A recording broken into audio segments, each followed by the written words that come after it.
আসসালামু আলাইকুম ওয়া রাহমাতুল্লাহি ওয়া বারাকাতুহু। কেমন আছেন আমার আদরের কলিজার টুকরা আপুরা?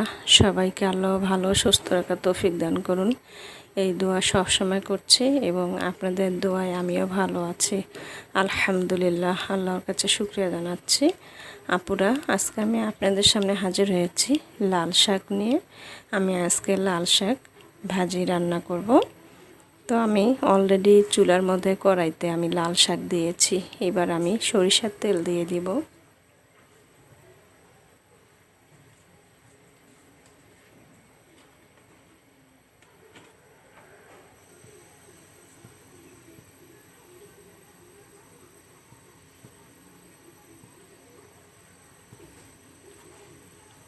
দিয়ে দিলাম সরিষার তেল। এবারে আমি রসুন কুচি দিয়ে দিব।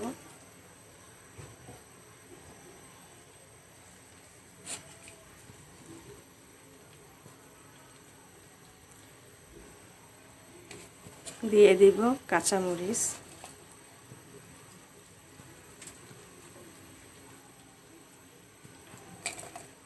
এবং পেঁয়াজ কাটানো দিয়ে দিব। দিয়ে দেব পরিমাণ মতো লবণ।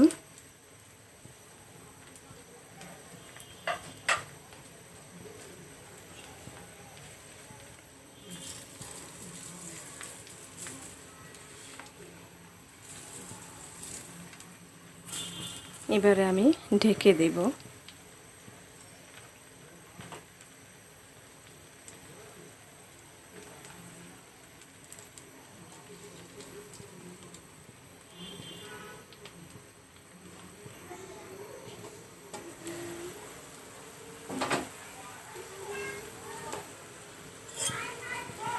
এখন আমি শাকগুলো একটু লাড়াচাড়া করে দেব।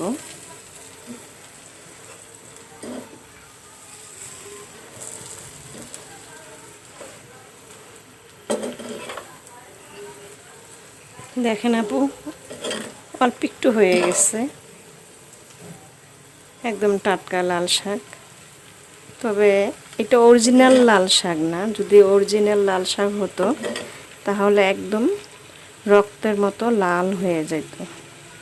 কই কোনো লাল আসতেছে না। আর এখন বর্ষাকাল, বেশি একটা লাল শাক খেতেও ইচ্ছা করে না। বর্ষাকালের লাল শাক খেতে আমার ভালো লাগে না একদমই। হয়তো অনেক আপুরাই বুঝে গেছেন কেন ভালো লাগে না। কারা কারা বুঝে গেছেন অবশ্যই একটু কমেন্ট করে জানাবেন তো, যে বর্ষাকালে লাল শাক খেতে কেন ভালো লাগে না।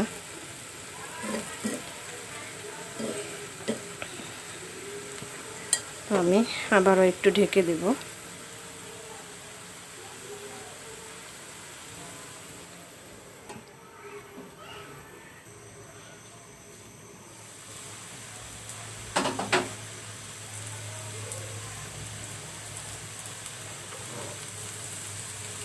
দেখেন আপুরা, লাল শাক একদম ঝরঝরা হয়েছে।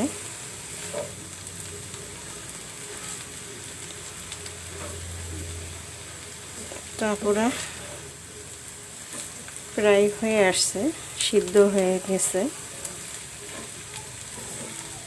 মাশাআল্লাহ। খুব সুন্দর হয়েছে ঝরঝরা। তবে যদি অরিজিনাল লাল শাকটা হতো আরও ভালো হতো। এটা লাল শাক ঠিকই, কিন্তু এক নাম্বারটা না, যেটা একদম অরিজিনাল ওই শাকটা একদম রক্তের মতো লাল হয়ে যায়। ভাতে মেখে খেলে একদম লাল হয়ে যায়। বাচ্চারা খেতে পছন্দ করে।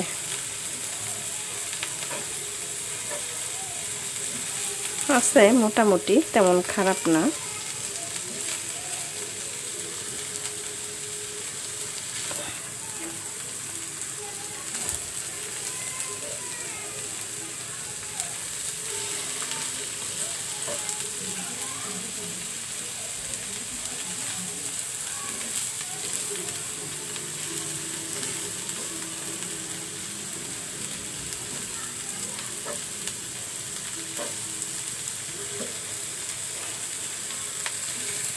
আমার শাক ভাজি করলে অনেকেই শাক রান্না করলে দলা পাকানো হয়, তবে দলা পাকানো শাক একদমই ভালো লাগে না।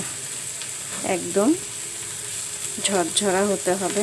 পাট শাক যেইভাবে ভাজি করলে মজাদার হয় ওইভাবে হলে খুব সুন্দর লাগে।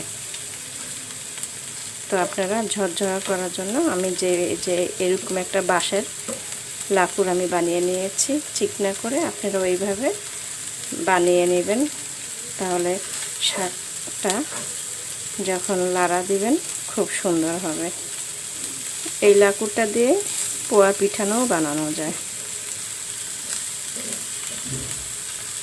তো এবারে আমি নামিয়ে নেব।